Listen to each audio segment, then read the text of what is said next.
Shalom teman-teman semua, selamat berjumpa di Kones Channel.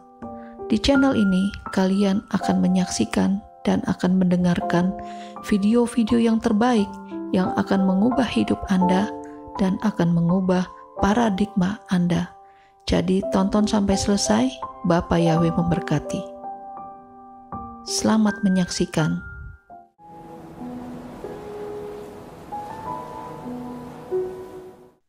Seperti biasa kita untuk dapat memahami daftar firman Elohim, maka kita harus kembali ke akar pola Ibrani yang benar dengan sudut pandang Yeshua HaMashiach. Karena ada kekayaan yang luar biasa di dalam akar pola Ibrani yang benar dengan sudut pandang yang benar. Dan di dalam hidup kita, hidup saudara dan saya, ada Tanakh dan Brit Gadasa, perjanjian lama perjanjian baru, di mana tercantum ayat-ayat yang sudah menyatakan sejak penciptaan Syamayim sampai Yerusalem yang baru. Pengajaran time travel, yaitu pengajaran lintas waktu, untuk memperlengkapi kita semua dalam menggali daftar Elohim, memahami case by case, kasus per kasus, dan membongkar siasat-siasat roh jahat, roh Satan yang bersembunyi menguasai manusia, supaya saudara dan saya berkemenangan sampai masuk di dalam heart, part, soul. Kita sudah sampai di fase yang ketiga, yaitu lahirnya Israel. Saya bagi 7 fase navigasi daftar Elohim untuk memudahkan menggolong-golongkan di posisi mana kita sudah berada. Kita masih dalam kitab Kejadian. Dalam kitab Kejadian ini kita mengetahui mengapa kita berada di bumi seperti sekarang ini, mengetahui bahwa Yahweh telah membenahi bumi ini, mengetahui permulaan asal-usul peradaban manusia, dan mengetahui asal-usul umat pilihan Bapa Yahweh, yaitu bangsa Israel. Jangan lupa bahwa author atau mastermind daripada Bereshit atau kitab Kejadian adalah Bapa Yahweh sendiri, dan Moshe ditugaskan untuk menuliskannya. Jadi Moshe didikte. Ya, jadi semua informasi 100% dari Bapa Yahweh yang mendiktekan kepada Moshe. Kita masuk di dalam Yesaya pasal yang kedua, sesi yang kedua maksud saya, kita akan baca 2 pasal, yaitu Kejadian 32 dan Kejadian 33. Silakan Brother Reno. Kejadian 32. Dan Yakov meneruskan perjalanannya, dan malaikat-malaikat Elohim bertemu dengannya. 2. Ketika dia melihat mereka, berkatalah Yakov, inilah perkemahan Elohim. Maka dia menyebut nama tempat itu Mahanaim. 3.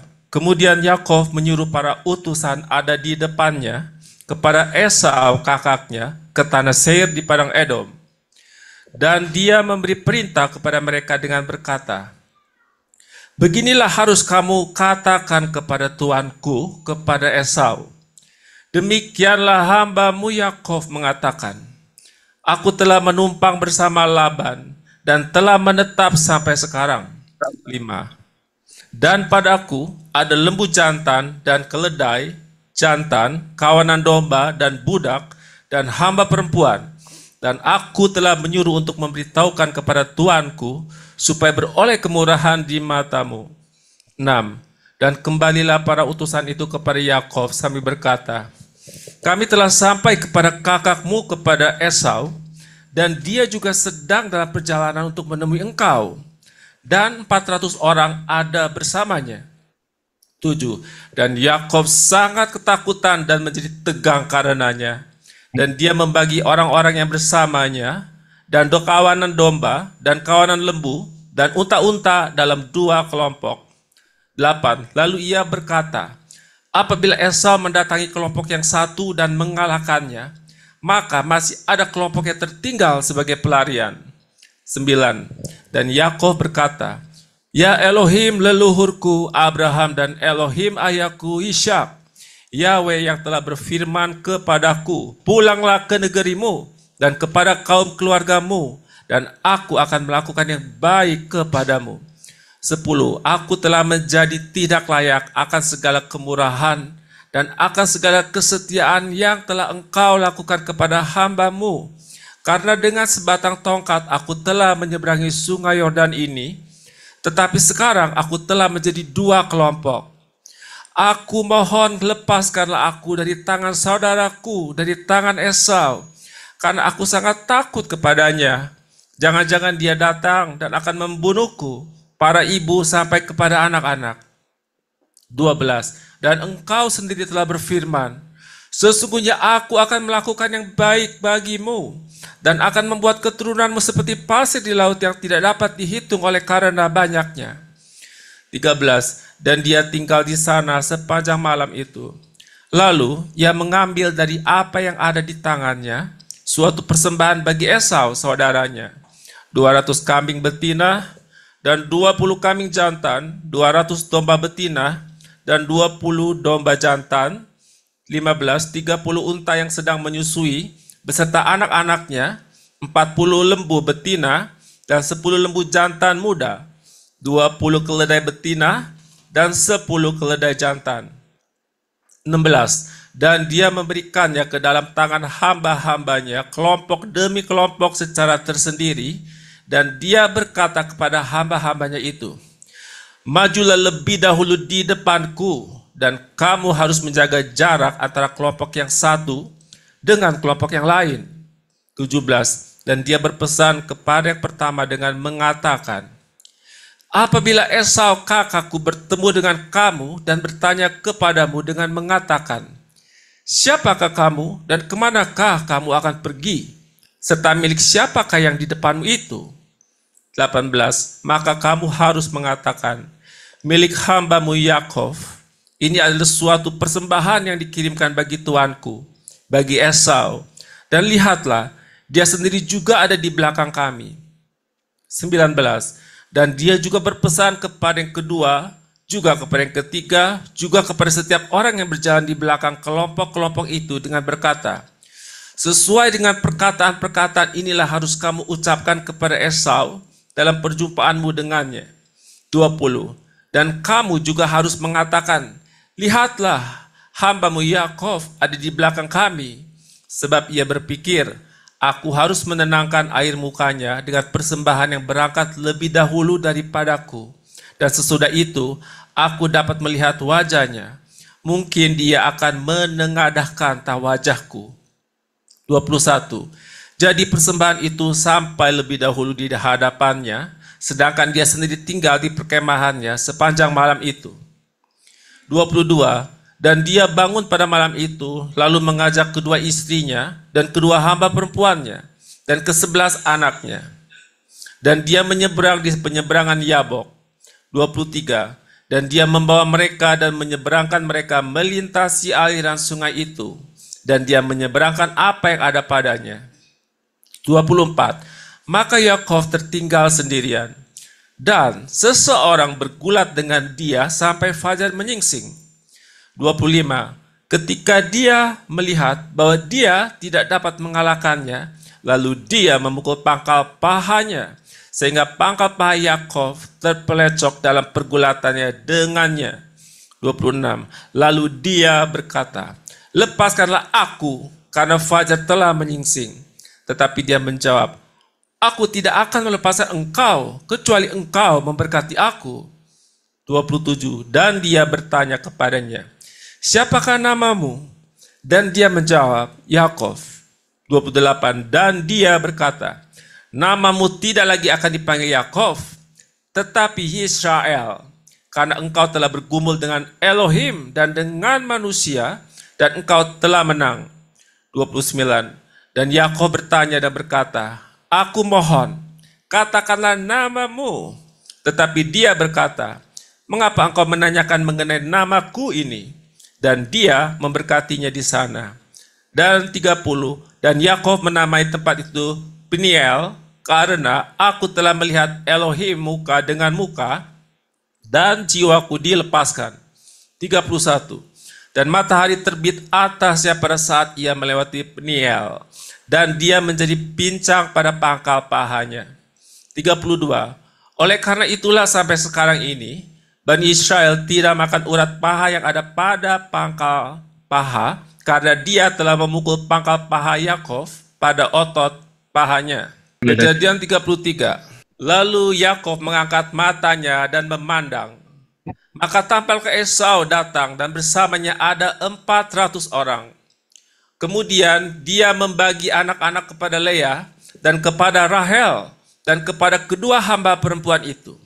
2. Dan dia menempatkan yang pertama hamba-hamba perempuan dan anak-anaknya, di belakangnya Leah dan anak-anaknya, dan yang terakhir Rahel dan Yusuf. Dan dia sendiri berjalan di depan mereka dan bersujud ke tanah 7 kali sampai dia mendekat kepada kakaknya. 4. Dan Esau berlari untuk menjumpainya dan dia memeluknya dan bersandar di lehernya dan dia menciuminya dan mereka menangis. 5. Dan dia mengangkat matanya dan melihat wanita-wanita serta anak-anak itu dan berkata, "Siapakah orang-orang ini bagimu?" Dan dia menjawab, "Inilah anak-anak yang telah Elohim tunjukkan kemurahannya kepada hambamu." 6. Lalu mendekatlah hamba-hamba perempuan itu, mereka dan anak-anak mereka, dan mereka sujud. 7. Dan mendekatlah juga Leah dan anak-anaknya, dan mereka bersujud. Dan sesudah itu mendekatlah Yusuf dengan Rahel, dan mereka pun bersujud. 8. Dan berkatalah dia, "Apakah maksudmu dengan setiap kelompok yang telah kulihat ini?" Dan dia menjawab, "Untuk mendapatkan kemurahan di mata Tuanku." 9. Dan Esau berkata, "Aku telah mempunyai banyak adikku. Apa yang kau miliki, biarlah itu bagi dirimu." 10. Tetapi Yakov berkata, "Tidaklah demikian, aku mohon, jika sekarang aku telah mendapat kemurahan di matamu, maka engkau harus menerima pemberian dari tanganku. Karena meskipun aku melihat wajahmu seperti melihat wajah Elohim, tetapi engkau telah berkenan kepadaku.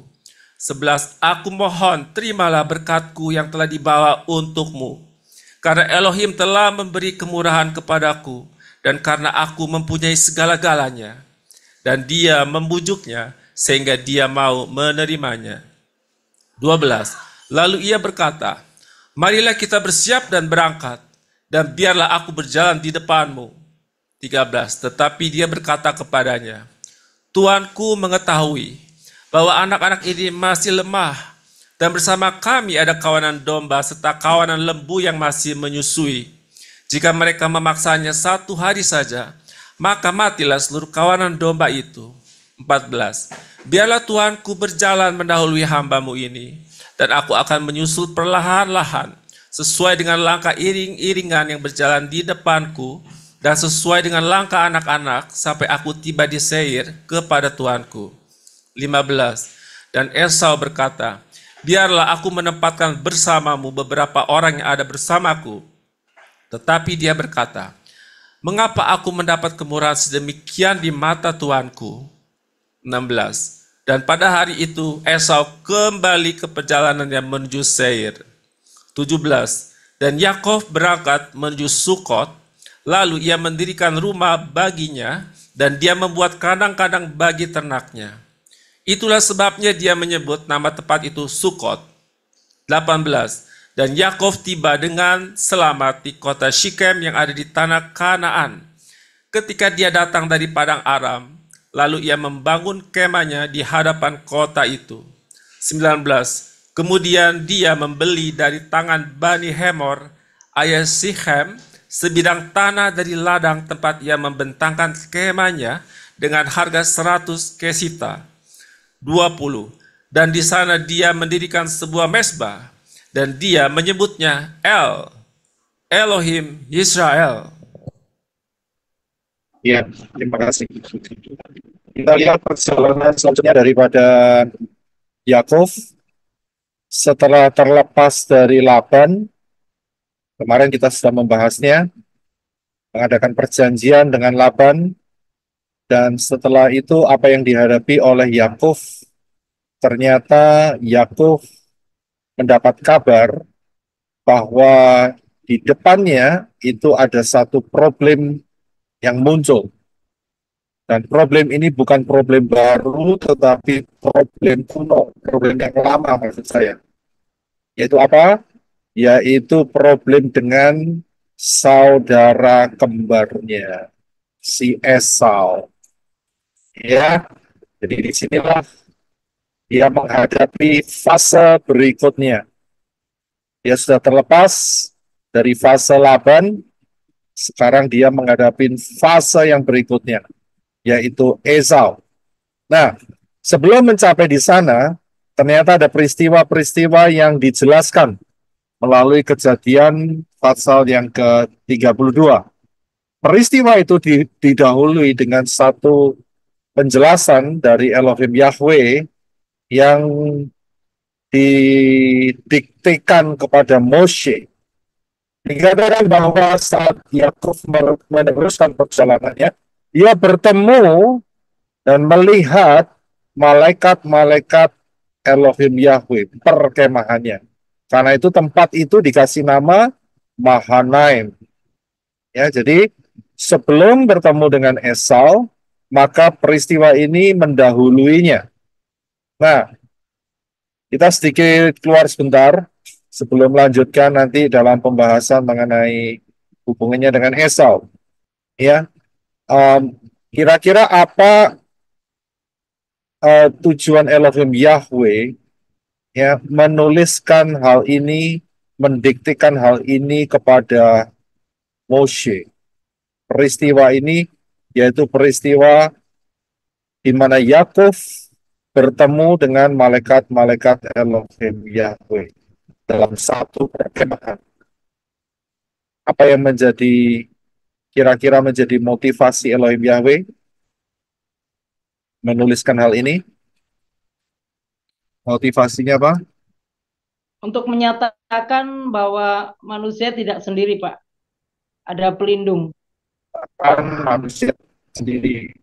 Apalagi Ada pelindung. saya yakin kita sudah belajar ya. Mungkin kalau sudah ingat apa rencana Bapak Yahweh dengan menyatakan dua kalimat itu, yaitu ayat pertama dan ayat kedua. Ya, tadi dijelaskan bahwa manusia tidak sendiri. Di dunia yang jatuh ini, saudara dan saya tidak sendiri. Ya, tidak sendiri. Ada malaikat-malaikat Elohim Yahweh.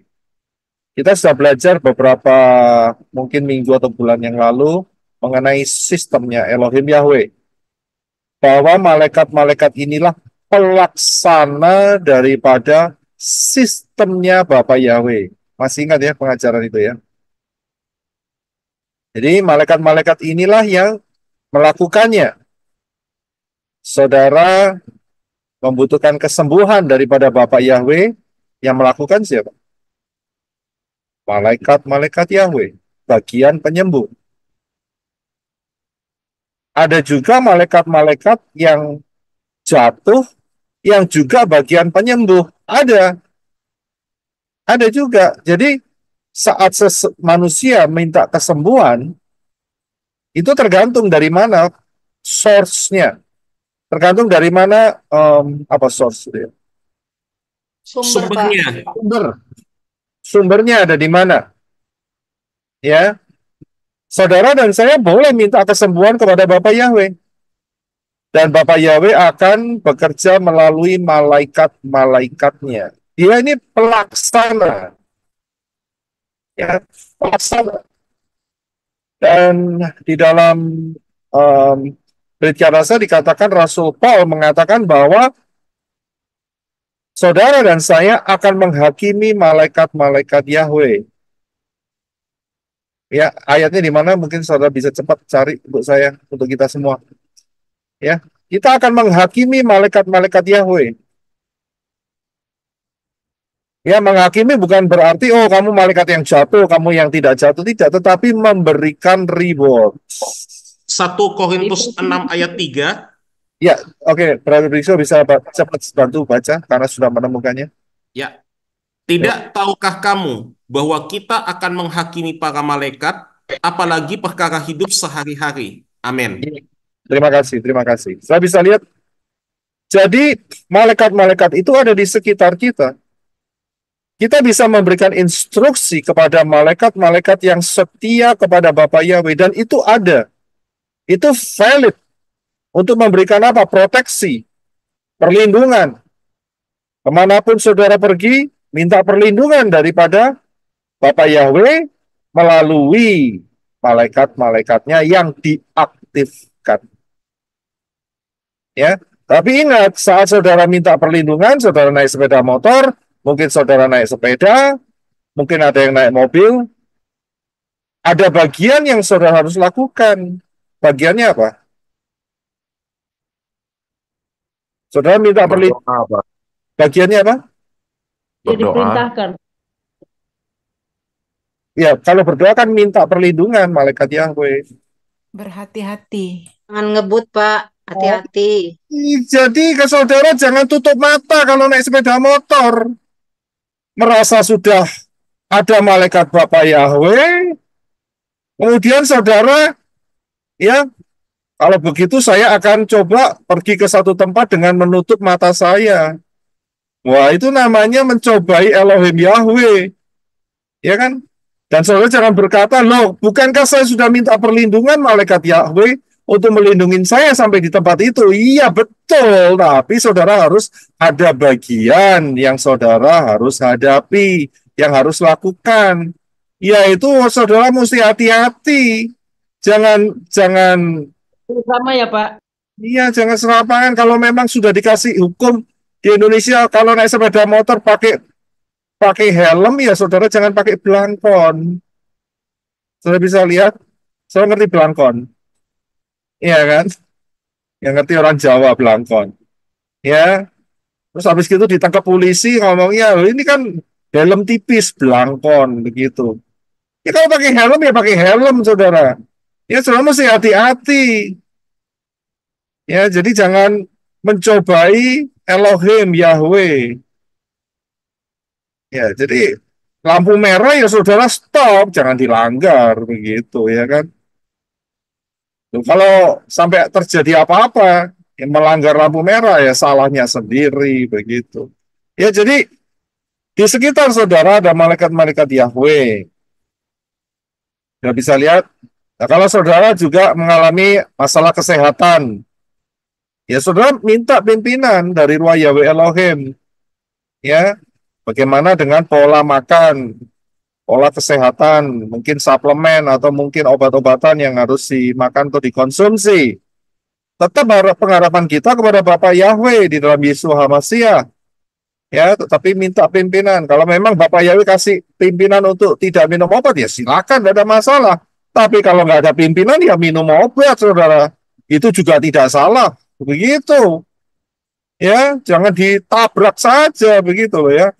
Ya, jadi ada aturan mainnya, saudara. Ya.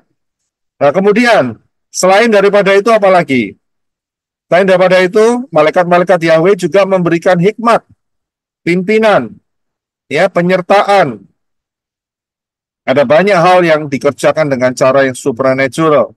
Kemudian, apalagi? Kenapa Elohim Yahweh menyatakan hal itu? Karena apa? Karena Elohim Yahweh mau menyatakan bahwa dia membinasakan para Nefilim. Membinasakan atau menangkap malaikat-malaikat yang kelewat batas. Mereka tangkap itu semua dan mereka belenggu di lubang penjara Abu Sos. Kemudian ada di Sungai Efrat, di gua-gua Sungai Efrat. Ya, dibelenggu di sana. Jadi sekitar kita sekarang bersih. Jadi di daerah kita ini, sekitar saudara, ya, itu setan-setannya itu harus punya surat izin beroperasi, ya kan? Kalau sampai terlalu kurang ajar, nah mereka akan bermasalah, ya kan? Mereka akan bermasalah. Jadi saudara biar ini tidak minggir-minggir ini setannya. Oke, kalau begitu tak kasih peringatan terakhir, aktifkan malaikat penjaga yang setia pada Bapak Yahweh, nangkep mereka terlebih dahulu, begitu, ya, dan bisa dihukum terlebih dahulu tanpa mereka, ya, menikmati sisa yang waktu sedikit ini. Mereka tersiksa loh. Mereka tersiksa. Nah, mereka ngeri loh dengan lubang tanpa alas. Ternyata di sana mereka disiksa. Dari mana kita bisa tahu? Dari peristiwa apa? Siapa yang masih ingat? Dari Orang peristiwa berasa, Pak, yang Yesus mengusir babi di apa itu Pak? Dari peristiwa Gadara atau Gerasa. Ya, mereka berdoa kepada Yeshua. Mereka berdoa loh, minta permohonan kan berdoa. Ya kan, mereka berdoa sama Yeshua dan Yeshua mengabulkan permintaan doa mereka. Apakah engkau akan menyiksa kami sebelum waktunya? Ya kan? Dan mereka minta supaya mereka dilempar kepada babi-babi. Dan Yesus mengizinkan, oke, sudah pergi sana. Masuk ke babi-babi, 2000, mati langsung. Saya bisa lihat, mereka ngeri, lebih baik beredar-edar di bumi daripada masuk ke lubang tanpa alas itu. Ya, jadi mereka tidak bisa bergerak seenaknya sendiri. Saudara diberi kuasa. Saya dan saudara diberi kuasa. Yeshua mengatakan, tidak ada kuasa yang sanggup membendung saudara dan saya. Karena dengan syarat, saudara dan saya ada di dalam Yeshua HaMashiach. Ya. Dan Yeshua sudah membuktikan, sebelum Yeshua mati, Yeshua sudah membuktikan bahwa setan jatuh seperti kilatan dari langit. Betul kan? Sudah jatuh sebelum Yeshua mati loh. Sebelum Yeshua menumpahkan darahnya. Apalagi kita sekarang mendapatkan senjata yang luar biasa, yaitu darah Yeshua HaMashiach. Wahyu Fatsal yang ke-12. Dengan darah anak domba, Satan dikalahkan. Amin. Jadi itu fungsinya yang sangat luar biasa. Dan kalau sampai, Yesus juga memperingatkan, kalau sampai mereka tunduk kepadamu, kamu jangan bangga bersukacita. Kita boleh bangga bersukacita kalau dengan satu syarat, yaitu syaratnya apa? Nama tertulis di buku kehidupan. Nama kita tercatat dalam kitab kehidupan. Itu kita bangga. Jangan bangga ngusir setan. Itu biasa. Itu biasa, ya. Jadi kita harus paham daerah-daerah di mana kita bergerak. Ya, jadi tujuannya adalah menangkapi malaikat-malaikat yang kurang ajar, yang tidak terkontrol, sehingga menciptakan para Nefilim. Nefilim. Ya, sebetulnya Nefilim itu sudah jamak ya. Jadi menciptakan Nefilim. Nefilim itu raksasa-raksasa. Ya. Nah, kemudian peristiwa ini juga mempersiapkan Yakov. Ya, mempersiapkan Yakov untuk menghadapi Esau. Ya, menghadapi Esau. Jadi dipersiapkan dulu. Ya, dipersiapkan dulu, diperlihatkan. Yakov, sebetulnya ini kode buat Yakov. Yakov dikasih tahu, kamu tidak sendiri. Kamu tidak sendiri. Saya bisa lihat, ya, ada malaikat-malaikat yang tidak kelihatan, tapi kamu bisa melihat, dan itu ada di sekeliling. Peristiwa ini sebetulnya mirip dengan satu peristiwa, yaitu yang terjadi saat Elisa dikepung. Sudah masih ingat ya? Elisa dikepung, hambanya kalang kabut. Ya, karena melihat dia tiba-tiba pagi-pagi melihat, loh kok sudah dikepung, begitu. Ya, kok dikepung dengan pasukan yang begitu besar. Tetapi Elisa tenang saja. Apa yang Elisa lakukan? Dia berdoa kepada Bapa Yahweh untuk apa? Membuka mata Membukakan hambanya. mata kok. Spiritual hambanya. Membuka mata, bukan membuat mata. Membuka mata. Beda ya. Jadi hamba itu sudah punya mata, tinggal dibuka saja mata spiritnya. Beda dengan kalau tidak punya mata, harus membuat mata, itu beda. Jadi dibuka matanya dan akhirnya mereka melihat ada pasukan kuda yang berapi yang melindungi mereka. Ya, yang melindungi mereka. Jadi inilah yang terjadi sebelum Yakov menghadapi apa yang dia pikirkan mengenai Esau, ya, bahwa Esau datang dengan 400 orangnya, sebetulnya Elohim Yahweh sudah mempersiapkan. Sudah mempersiapkan. Nah, jadi sebetulnya Yakov itu perlu takut apa tidak? Tidak. Tidak perlu takut. Mestinya tidak. Tapi dia takut sama Esau tidak? Takut. Takut. Ya, takutnya beralasan tidak?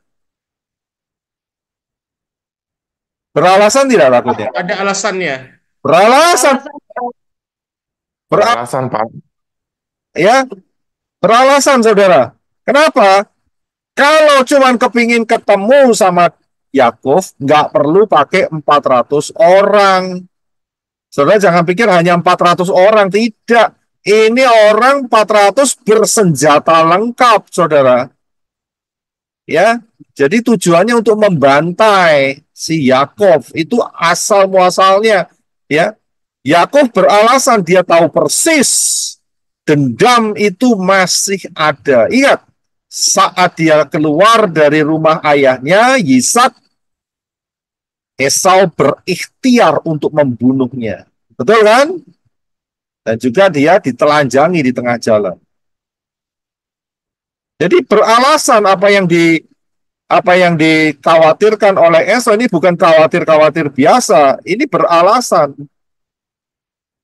Ya, ayat 6 dikatakan, kembalilah para utusan itu pada Yakov sambil berkata, kami telah sampai kepada kakakmu pada Esau dan ia sedang dalam perjalanan untuk menemui engkau dan 400 orang ada bersamanya. 400 orang. Ya. Ayat 7, Yakov sangat ketakutan dan menjadi tegang karenanya. Karena dia tahu 400 ini bukan bawa sapu, saudara, bukan. Ya, bukan mau bersih-bersih jalan. Ya, bukan bawa sapu, bawa cikra gitu, bukan. Tapi bawa golok, saudara. Ya, bawa celurit, bawa golok, bawa tombak, bawa senjata yang lengkap. Saya bisa lihat, ini bukan mau bersihin selokannya kampung, bukan. 400 ini untuk menghabisi. Jadi karena itulah Yakov tegang dan gemetar. Dan juga sempat dihitung ya sama orang-orang yang diutus dan mereka menghitung jumlahnya 400. Kenapa dipakai jumlah 400? Kenapa dibawa 400 oleh Esau? Kenapa kira-kira? Kenapa 400? Ya Pak, membinasakan ya. Itu tahu kalau angka penghukuman.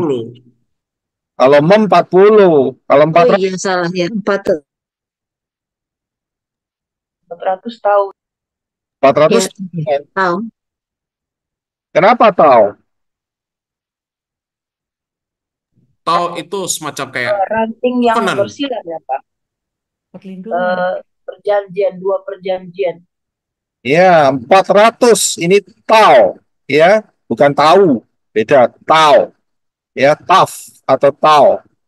Kenapa 400?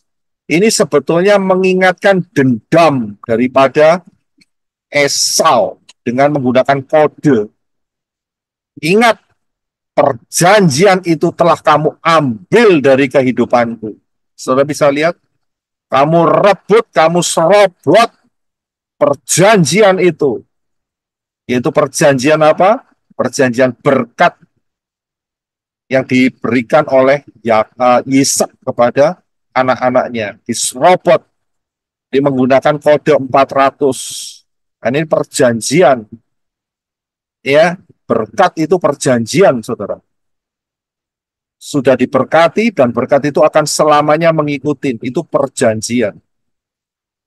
Karena itu menggunakan kode 400 ini. Ya, bisa saja atau dia cuma bawa 200, 100, 500, 1000 kan bisa mestinya kan ya. Tapi dia kasih dengan satu kode 400 tahun. Ya, jadi betul-betul membuat Yakov gemetar. Diingatkan kembali dengan dendam lama. Ya, dengan dendam lama, yaitu perjanjian yang diserobot. Seperti itu, saudara. Nah, kemudian saya masuk di sini dulu, ayat yang ke-10 dulu. Dikatakan bahwa Yakov berdoa kepada Elohim, dan kemudian salah satu kalimatnya adalah karena karena dengan sebatang tongkat aku telah menyeberangi sungai Yordan ini, tetapi sekarang aku telah menjadi dua kelompok.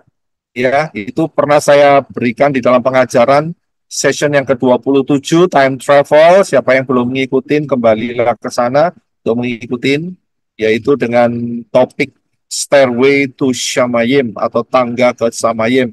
Saya jelaskan di sana bahwa Elifas, anak daripada Esau, menelanjangi barang-barang yang dibawa oleh Yakov.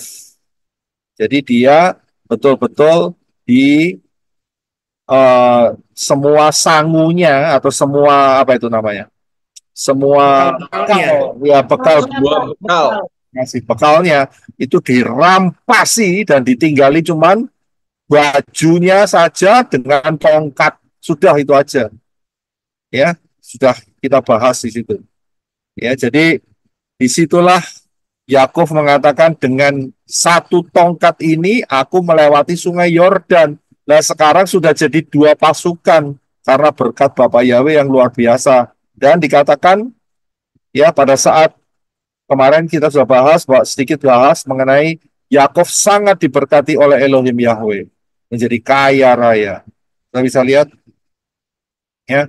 Kemudian apa yang menjadi kekhawatiran daripada Yakov itu bukannya nggak beralasan. Ya, sangat beralasan sekali. Yaitu dia mengatakan apabila Esau mendatangi kelompok yang satu dan mengalahkannya. Ya, ini dia. Ya. Dan Yakov berteriak minta pertolongan kepada Elohim Yahweh. Aku mohon, ayat 11, lepaskan aku dari tangan saudaraku, dari tangan Esau, karena aku sangat takut kepadanya. Jangan-jangan ia datang dan akan membunuhku, para ibu sampai kepada anak-anaknya. Ya, jadi ketakutannya beralasan dan itu diungkapkan kepada Elohim Yahweh. Ya, strateginya jalan, saudara. Dibagi beberapa kelompok supaya apa? Kalau diserang satu, yang satu bisa lari. Ya, Yakov ternyata bukan orang yang bodoh.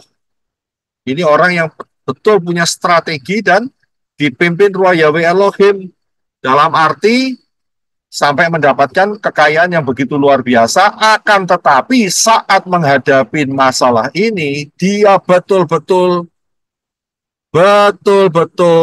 yang namanya putus asa. Pengharapannya ciut sekali.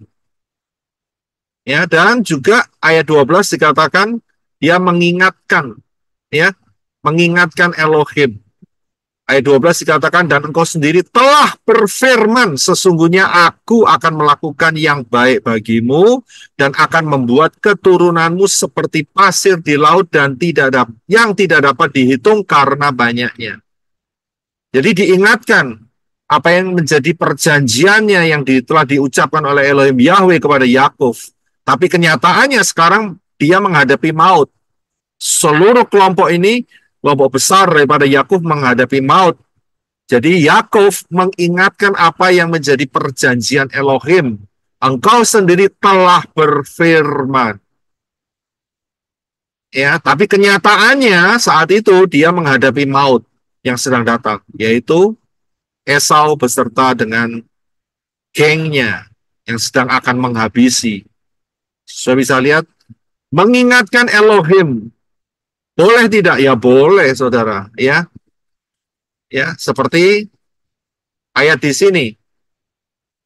Yehezkiel 18 ayat 23. Ya, silakan Brother untuk membaca terlebih dahulu. Terima kasih. Yehezkiel 18 ayat 23. Apakah aku sungguh-sungguh menginginkan kematian orang fasik? Firman Tuhan Yahweh, bukankah ia harus berbalik dari kelakuannya dan ia akan hidup? Iya, terima kasih. Kalau pada hari Jumat atau Kamis di waktu sini kan kita berdoa untuk nama-nama yang kita mohonkan di hadapan Bapa Yahweh. Ya kan? Nah, itu kan kita mengingatkan atau memperhatikan supaya Elohim Yahweh memperlihatkan kepada Elohim Yahweh untuk memperhatikan nama-nama itu. Dan saya biasanya juga mengutip dari ayat ini bahwa Elohim Yahweh tidak menginginkan kematian orang fasik. Ya, ini ayatnya saya ambil dari sini. Untuk apa? Untuk Elohim Yahweh boleh memberikan favor, boleh memberikan anugerahnya buat nama-nama yang kita angkat di hadapan Bapa Yahweh, ya, dan Bapa Yahweh mengingatnya senantiasa dari minggu ke minggu, sehingga terjadi terobosan, sehingga malaikat-malaikat yang setia pada Bapa Yahweh diaktifkan untuk bergerak, untuk menjangkau jiwa-jiwa ini, supaya mereka bertobat. Sudah bisa lihat? Ya, diingatkan, diperlihatkan, ditampilkan di hadapan Bapa Yahweh. Ya, bukan berarti Bapa Yahweh pelupa, tidak. Tetapi kita aktif di hadapan Bapa Yahweh untuk menyatakan, mohon sesuatu anugerah untuk nama-nama ini bisa diselamatkan. Saya bisa lihat, dan ternyata ya beberapa jiwa sudah meresponi. Saudara bisa lihat, beberapa jiwa sudah meresponi. Ya, mereka hasil dari doa saudara yang meresponi. Mereka masuk juga di dalam baptisan, di dalam nama Yahweh, dalam Yeshua HaMashiach. Bukankah itu satu hal yang ajaib? Saya bisa lihat, ya, seperti Hizkia menunjukkan surat dari musuhnya di hadapan Bapa Yahweh. Ya, seperti itu ceritanya.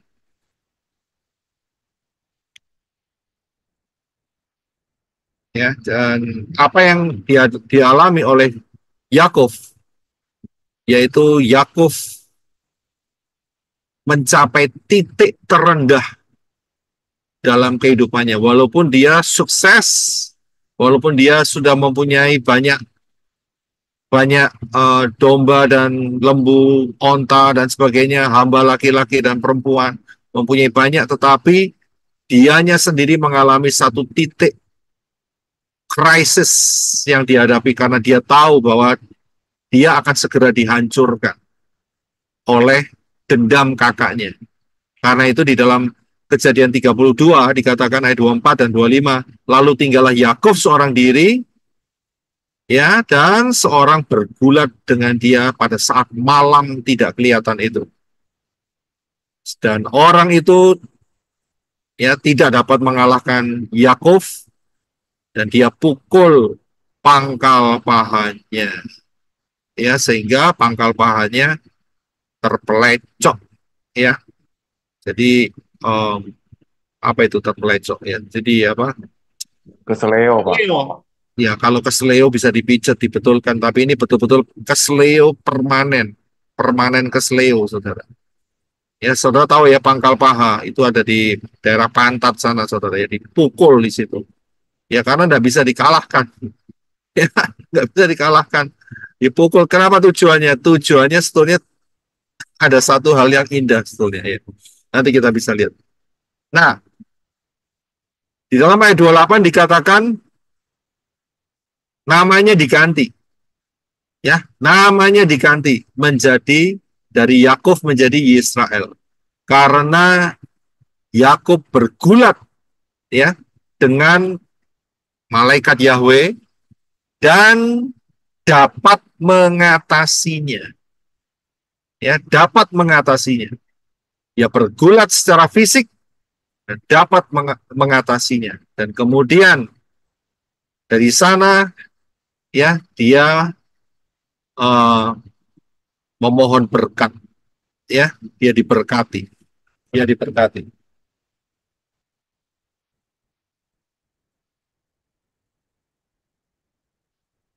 Dia diberkati. Nah, dari peristiwa ini sebetulnya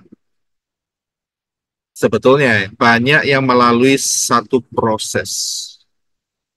Betul kan? Ya, saat manusia itu berada di puncaknya, lupa, ya lupa, nggak pernah ingat akan masa kekekalan. Tapi begitu diproses, barulah terasa betul atau betul, ya kan? Betul kan? Kalau dikasih hidup nyaman, enak, lupa, betul? Betul, Pak. Itulah, Betul. ya kan? Jadi mau tidak mau harus diproses. Memang sangat untung kalau dari masa muda sudah bisa memahami sehingga tidak perlu masuk proses yang begitu ekstrim. Itu lebih menguntungkan. Daripada masuk di proses menguntungkan, sisa hidup tinggal sedikit, wah sudah. Mau berbuat ini dan itu nggak punya waktu. Ingat, waktu itu adalah komoditi yang sangat berharga. Wah, hilang kesempatannya. Ya, hilang kesempatannya. Tapi anehnya, ya, manusia harus dibegitukan, saudara. Kalau nggak begitu, dia nggak belajar. Seringkali begitu. Ya, seringkali nggak belajar, saudara. Harus ditekuk, harus dipotong, harus digergaji, harus diasah, harus digepengkan, Banting. harus dibanting, harus tidak tahu macam-macam. Ya, itu harus terjadi. Sebetulnya itu sebetulnya kasih Elohim Yahweh. Ya, kasih Elohim Yahweh karena Elohim Yahweh itu melihat jauh ke depan. Melihat sampai Yerusalem yang baru. Ya, tapi seringkali manusia tidak paham. Kenapa kok ini terjadi? Sebetulnya ada alasannya, saudara. Tapi alasannya seringkali kita nggak dapatkan sampai kita mati kadang-kadang. Tapi sebetulnya itu baik. Ya, baik. Ayatnya ada di dalam Roma 8:28. Silakan Brother. Roma 8 ayat 28. Kita tahu bahwa segala sesuatu bekerja bersama-sama untuk kebaikan bagi mereka yang mengasihi Elohim, yaitu bagi mereka yang terpanggil sesuai dengan rencananya. Iya, terima kasih. Ya, sebetulnya itu mendatangkan kebaikan. Ya, seringkali kita tidak sadar dengan karakter-karakter kita. Ya, dan seringkali juga terjerumus di dalam permasalahan gara-gara sebetulnya karakter sendiri. Tetapi ingat, satu hal yang luar biasa, Elohim Yahweh itu bekerja. Ya, bekerja. Dan segala sesuatu bekerja bersama-sama untuk apa? Untuk kebaikan.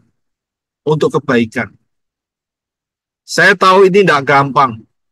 Tetapi sebetulnya mata Elohim Yahweh itu lebih terarah kepada saudara dan saya untuk titik kekekalan. Untuk titik kekekalan. Sebabnya kalau tidak untuk titik kekekalan, dibiarkan saja. Ya, dibiarkan saja. Nah, akhirnya hancur. Tapi Elohim Yahweh melihat ada kesempatan, ya, dan ada pengharapan, dan saudara dikasih kesempatan dan mau percaya kepada Bapa Yahweh dalam Yeshua HaMashiach, dan diproses di sana, diproses di sana.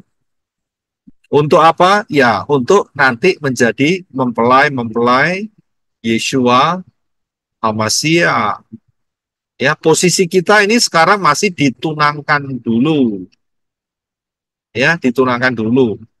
Kalau kita klaim sekarang kita mempelai Yesus HaMashiach, itu karena iman. Ya, karena iman. Jadi hati-hati, ya. Jangan sampai menjadi sombong. Sudah bisa lihat, karena nanti kita masih ditunangkan sekarang. Kita masih jadi 5 gadis yang bijaksana.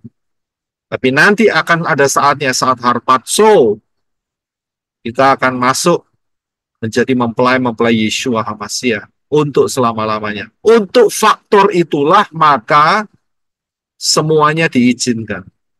Elohim Yahweh mengizinkan. Masalahnya adalah ada yang melalui jalan-jalan yang cadas. Ada jalan-jalan yang mungkin lebih lunak, tergantung orangnya, mau dibentuknya. Sudah bisa lihat, tergantung. Ada yang harus betul-betul ditekuk, dihancurkan, baru bertobat, baru kembali. Betul-betul dibuat, apa itu namanya, babak belur, baru. Ya, babak belurnya lewat apa? Cengep-cengep, tinggal cengep-cengep. Dibuat tidak berdaya. Ya, banyak. Ya, kalimatnya memang sederhana soal tidak berdaya begitu. Ya. Tapi sesungguhnya apa yang terjadi? Kalau sudah divonis, yang vonis siapa? Dokter. Vonis dokter. Hidupmu tidak lebih dari 6 bulan. Wih, baru kaget. Baru kaget, saudara. Ya, hidupmu nggak lebih dari 2 bulan, 1 tahun, kaget. Ya, baru terkejut. Waduh, iya ya, begitu. Ya kan? Jadi kalau nggak diproses seperti itu, nggak celek matanya. Ya, tapi yang menjadi faktor, ya, memang proses itu adalah faktor, tapi ada satu yang hilang. Yang hilang adalah kesempatan. Waktu itu hilang. Waktu itu hilang. Ya, dan waktu yang hilang tidak pernah kembali lagi. Ya, tidak pernah kembali lagi. Jadi kita harus memperhatikan hal itu. Siapa yang mengalami proses sekarang, saudara lebih baik menyerah saja, saudara. Ya, menyerah saja. Ingat loh, Bapak Yahweh itu punya target supaya victory, berkemenangan. Tapi ingat, ada proses-proses yang dialami. Setiap orang prosesnya beda-beda. Dalam 1 Korintus 10 ayat 13, Rabi Saul menyatakan melalui daftar Elohim untuk menguatkan saudara dan saya. Silakan Brother Reno. 1 Korintus 10 ayat 13. Pencobaan yang kamu alami adalah pencobaan biasa bagi manusia. Elohim itu setia. Dia tidak akan membiarkan kamu dicobai melebihi kekuatanmu. Sebaliknya saat pencobaan itu datang, Dia akan membuatkan jalan keluar supaya kamu dapat menanggungnya. Amen. Saya bisa lihat. Jadi minta pimpinan Ruah Yahweh Elohim. Ya. Musuh terbesar manusia adalah, saudara bisa jawab kan? Dirinya sendiri. Dirinya sendiri. Ya, dirinya sendiri. Jadi dalam hal ini Yakov mengalami titik terendah. Tapi di titik terendah itulah Elohim Yahweh tidak meninggalkan, bahkan mengganti namanya. Mengganti namanya yaitu Yisrael. Ya, mengganti nama Yakov yang memiliki arti pemegang tumit menjadi Yisrael. Ya, dipimpin oleh Elohim Yahweh. Luar biasa. Ya, dia mengalami peristiwa-peristiwa ini. Dan akhirnya saat bertemu dengan Esau, ya, saat bertemu dengan Esau, siapa yang berlari? Ya jelas Esau yang berlari. Wong si Yakovnya pincang ya gimana bisa lari, saudara? Iya kan? Jadi Esau yang berlari kemudian memeluk dan bersandar di lehernya. Ternyata dia diterima oleh Esau. Nah, di sini kita bisa lihat bahwa Elohim Yahweh itu dapat mengubah hati seseorang. 1 Samuel 10 ayat 9. Silakan berarti. 1 Samuel 10 ayat 9. Dan terjadilah pada waktu ia membalikan badannya untuk pergi dari Samuel, Elohim mengubah dia dengan hati yang lain. Dan semua tanda itu terjadi pada hari itu. Ya. Jadi Elohim Yahweh yang memegang hati manusia. Dia bisa melakukan banyak perkara. Jangan batasi Elohim Yahweh. Ya, bergeraklah dengan pimpinan Ruach Yahweh Elohim. Dia mengubah hati Esau, dia mengubah hati Saul, dia mengubah hati Raja, maksud saya Rasul Paul, ya. Ada yang diubah jadi positif, jadi negatif. Yang jadi negatif itu karena kehendak dirinya sendiri. Ya. Dia mengubah hati Raja Daud. Ya, sehingga Daud punya kerinduan untuk membangun bait Elohim. Ya, tapi nggak disetujui ya. Karena Daud menumpahkan banyak darah. Jadi Elohim berkuasa. Ya, berkuasa. Dalam hal ini, apa yang menjadi problem atau menjadi soalan saudara, serahkan sama Elohim Yahweh. Di titik terendah saudara, ya, Elohim Yahweh tidak meninggalkan saudara. Elohim Yahweh akan menuntun saudara dengan cara yang luar biasa. Dan saudara diberi jalan keluar sehingga terlepas dari hal-hal tersebut. Nah, sekarang bagian yang terakhir dari Fatsal yang ke-33, yaitu ayat 16 sampai yang ke-20. Ya, coba mungkin Brother Rena bisa baca sekali lagi. Kejadian 33 ayat 16. Pada hari itu Esau kembali menuju Seir. 17. Dan Yakov berangkat menuju Sukot, lalu ia mendirikan rumah, dan ia membuat tempat berteduh bagi ternaknya. Itulah sebabnya ia menyebut nama tempat itu Sukot. 18. Dan Yakov tiba dengan selamat di kota Sikem yang ada di tanah Kanaan. Ketika ia datang dari padang Aram, ia membangun kemahnya di hadapan kota itu. 19. Kemudian ia membeli dari orang Hemor ayah Sichem sebidang tanah dari ladang tempat ia memasang kemahnya dengan harga 100 kesita. 20. Ia mendirikan sebuah mesbah dan menyebutnya Elohim Yisrael, ialah Elohim. Ya, terima kasih. Kalau kita lihat peristiwa ini sebetulnya apa yang sedang terjadi? Apa yang sedang terjadi? Dari peristiwa tadi apa yang sedang terjadi? Dina diperkosa oleh anaknya Sikem. Oh, tunggu. Itu masih pembahasan minggu depan pasti. Jangan cepat-cepat. Jangan cepat-cepat. Ya, itu topik masih belum. Saya cuma tanya dari berapa ayat tadi? Ayat 16 sampai ayat 20 ya. Ayat 16 sampai 20. Sebetulnya apa yang terjadi? Ya, memang nanti ada peristiwa itu. Nanti kita akan bahas peristiwa itu. Tapi jangan cepat-cepat, pelan-pelan kan. Apa sebetulnya yang sedang terjadi? Terjadi pemulihan, Pak. Pemulihan, memang Yakov telah melewati masa pertama dari Laban, kedua dari Esau. Ya, memang seperti pemulihan di situ. Tapi sebetulnya apa yang sedang terjadi? Apa yang sedang terjadi? Yang sedang terjadi sebetulnya di sini sebenarnya.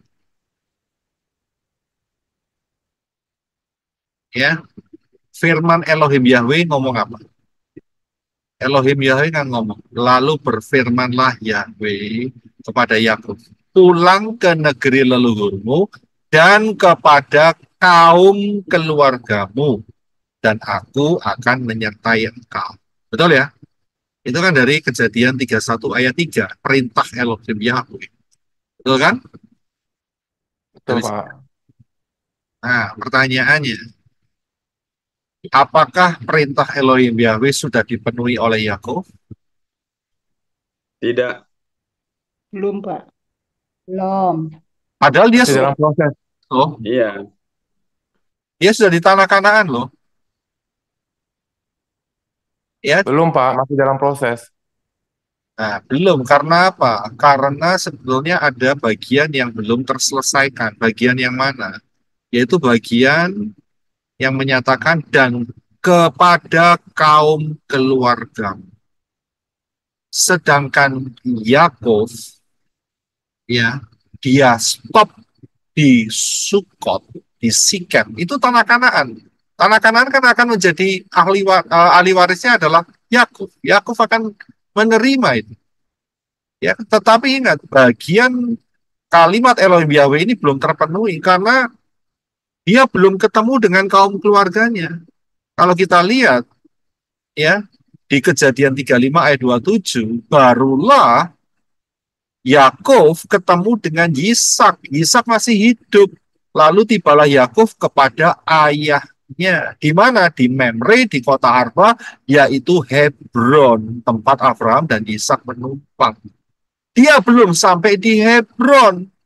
Tapi problemnya adalah Yakov sudah beli tanah. Betul kan? Di ayat yang ke-19, Kejadian 33 ayat 19, sebelah kiri atas. Kemudian ia membeli dari orang Hemor, ayah Sikem, sebidang tanah di ladang tempat ia memasang kemahnya dengan harga 100 kesita. Saya bisa lihat? Jadi belum sampai di kaum keluarganya, dia stop sampai di sini. Dia berhenti sampai di Sikem. Ya, di Sukot, di Sikem. Dan dia membeli tanah itu. Kalau dia beli tanah itu berarti ikhtiarnya apa? Niatnya apa? Niatnya dia adalah Menetap, Pak. menetap. Tinggal di situ, menetap. Di situ. Berarti dia tidak menyelesaikan apa yang diperintahkan Elohim Yahweh kembali ke negerimu. Memang sudah di negerinya. Tapi yang bagian berikutnya nggak digenapi, yaitu kembali ke sana, saudara. Sehingga terjadilah peristiwa yang Pak Stephen tadi bilang, yaitu apa? Si Dina diperkosa. Nah, diperkosa. Saudara bisa lihat. Kalau dia memang rencananya berniat untuk ketemu bapaknya, ngapain dia mesti beli tanah di situ? Betul kan? Ya. Kalau memang Elohim Yahweh memerintahkan dan dia mentaatinya, dia akan terus. Jangan berhenti di sana. Tapi dia terus harus sampai di Hebron. Sampai di Yisak loh. Yisak yang masih hidup kok. Tapi memang si mamanya sudah tidak hidup. Siapa itu namanya? Ribka. Iya kan? Kenapa mamanya ada hidup? Karena sudah mati toh. Karena ya memang sudah mati, enggak itu ya, betul ya sudah mati. Karena melahirkan dia, Pak. Dia loh, melahirkan siapa? Menanggung Si kembar kesalahan itu. Wah, Yakub, Pak. Ribka loh, bukan Rahel loh ini, Ribka. Menanggung kesalahan Menanggung Menanggung kesalahan. kesalahan. Masih ingat peristiwa di mana Yakub berkata, ini nek ketahuan siapa sing nanggung kesalahannya? Si Ribka bilang, tanggung nih. Udah itu dia, nggak ketemu. Saya bisa lihat, ya nggak ketemu. Padahal Yisak itu masih hidup, sudah. Ya, Yisak masih hidup. Jadi disitulah kelihatan situ. Nah, masalahnya apa? Masalahnya adalah Yakov dia stop, dia berhenti di Sikem, dia beli di situ. Berarti niatnya untuk tinggal di sana, nggak sampai di Hebron. Pelajaran apa yang kita bisa ambil? Ini dia, saudara. Pelajaran yang kita bisa ambil itu sebetulnya ini. Dia sudah melewati dua masalah besar, yaitu Laban dan Esau.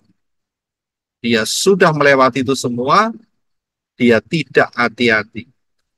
Sudah mencapai kemenangan, tetapi ada titik di mana satu peristiwa akan terjadi, yaitu anak perempuannya diperkosa.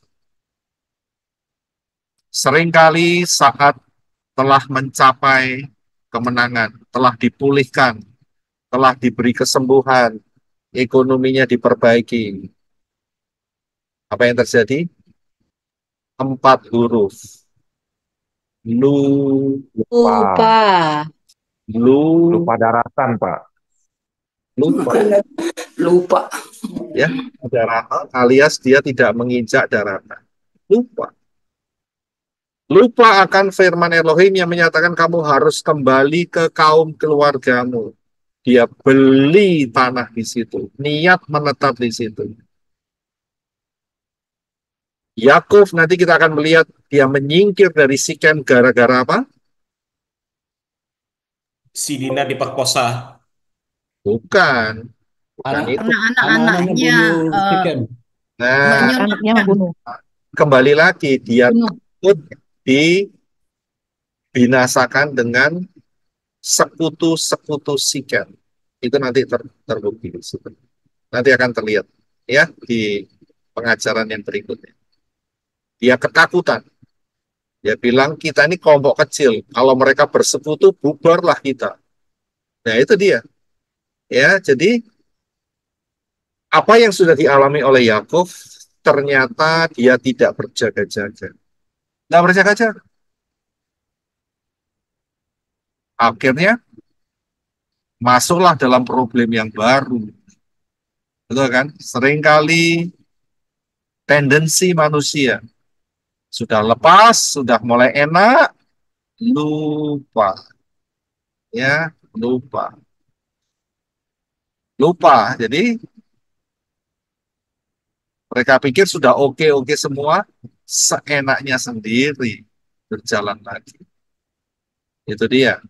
Jadi hati-hati saudara ya. Sudah ini bagi yang belum lewat persoalan sudah dipersiapkan dulu kalau sampai jawaban permasalahan saudara dijawab, diberi mujizat oleh Bapak Yahweh, ya jangan lupa. Ya, jangan lupa. Persis seperti satu cerita ada orang yang baru pertama kali terjun payung. Pernah dengar nggak? Terjun payung baru pertama kali dengan ketinggian sekian puluh ribu meter atau ya, sekian kilometer di atas permukaan bumi. Dia terjun payung dan kemudian dia merasa ngeri dan dia berjanji, Elohim, kalau aku sampai selamat di tanah, aku akan persembahkan sapi kepada lembu. Terus kemudian setelah agak di tengah-tengah, parasutnya terbuka dan dia bilang, wah ini rodok lumayan. Oke, kalau gitu Elohim, nanti kalau sudah sampai tanah dengan selamat, aku akan persembahkan kambing. Begitu sudah mendekat di permukaan tanah, ya sudah kelihatan Dia nggak jatuhnya di laut, tapi di tanah. Dia berkata, nanti setelah saya menjejakkan kaki saya di tanah, saya persembahkan ayam. Begitu sampai di tanah dengan selamat, dia berkata, terima kasih, nggak ada yang dipersembahkan. Lupa. Lupa. Sapinya hilang, kambingnya juga nggak ada, ayamnya juga nggak ada. Jadi lama-lama dari sapi, kambing, ayam, ya kan sampai di darat sudah tidak ingat apa-apa loh. Ya nggak ingat sama sekali. Ya bukankah itu satu tendensi daripada manusia? Ya. Jadi dari sini kan kita belajar time travel. Jadi kan kita bisa melihat characters, kita bisa lihat sifat-sifat manusiawi yang buruk ya jangan diikuti ya, yang baik, yang membangun, yang membawa, memperkaya hidup saudara, ya itu ya kita perkaya hidup kita dengan Dafar Elohim. Ya, saya akhiri. Ya, puji Bapak ya, terima kasih. Bapak yang berkati. Dan kita akan masuk di dalam doa, dan kita akan masuk dalam worship yang akan dipimpin oleh Angel dan tim Arizona. Dan Shabbat yang akan datang kita akan masuk di dalam perayaan Yom Kippur. Ya, perayaan. Haleluya. Jadi ada yang tanya, Yom Kippur puasa atau tidak? Ya, silakan, yang mau puasa ya silakan, yang mau enggak ya terserah. Menurut pimpinan Roh Yahweh Elohim saja. Ya terserah. Sudah punya waktu puasa hari-hari tertentu ya tetap aja jalankan, tidak ada problem. Berakar, bertumbuh, berbuah untuk kemuliaan Bapa Yahweh di dalam Yeshua. Iya. Sampai selama-lamanya. Hidup kami terus diubahkan. Selama kami masih ada waktu, kami terus boleh membangun hidup kami berdasarkan firman-Mu. Kau terus bawa kami, perlengkapi kami, berikan kesempatan demi kesempatan, dan akan membuat rewards yang luar biasa untuk kami nikmati semua saat Harpaso. Terima kasih Bapak Yahweh atas anugerah-Mu yang luar biasa. Memberkati manusia-manusia Elohim yang telah bergabung, juga akan mendengar kebenaran Dafar Elohim, supaya mereka mendapatkan anugerah keselamatan daripada Bapa Yahweh di dalam Yeshua HaMashiach. Ucap syukur atas anugerah-Mu di dalam nama Yeshua HaMashiach. Kita akan angkat tangan kita bersama-sama. Bapa Yahweh memberkati engkau dan melindungi engkau. Bapa Yahweh menyinari engkau dengan wajahnya dan memberi kau kasih karunia. Bapa Yahweh menghadapkan wajahnya kepadamu dan memberi engkau damai sejahtera. Berkat-berkat ini dicurahkan di dalam nama Yahweh, di dalam nama Yeshua HaMashiach, dan di dalam Ruah Yahweh Elohim, mulai hari ini sampai terangkat kita semua dalam peristiwa Harpaso. Dan akan tubuh kemuliaan berjumpa dengan Yeshua HaMashiach di awan-awan, tinggal bersama Yeshua HaMashiach sampai selama-lamanya, sampai di dalam Yerusalem yang baru. Dalam nama Yeshua HaMashiach, percaya katakan, Amen. Amen. Lebih dekat denganmu.